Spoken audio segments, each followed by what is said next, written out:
You mentioned flour, and I think more and more people are connecting the breads and the pastas to sugar.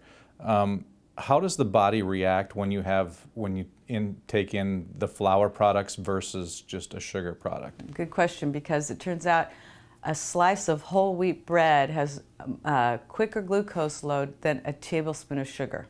Really? So it's actually worse for you. So what happens is if you take a grain like wheat, but it doesn't have to be, this isn't about, I can't think of the word somehow, gluten. This isn't about gluten, it's about flour. So if you take, let's say brown rice doesn't have gluten, and you grind it up into a flour and you make, you know, a brown rice pasta, it's still flour. The minute it's ground up, it's in powder form, so the minute it touches your tongue, it's converted into glucose. It's too quick. If you eat brown rice, you're chewing it, you're eating it with other things, and all of that's slowing down that glucose load. You're also eating with protein and with enough vegetables, like I mentioned. So all of those things slow it down.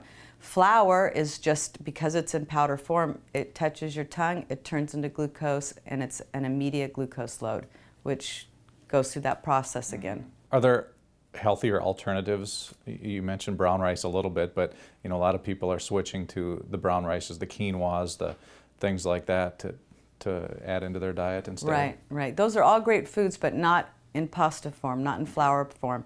Brown rice pasta is certainly better for you than regular pasta.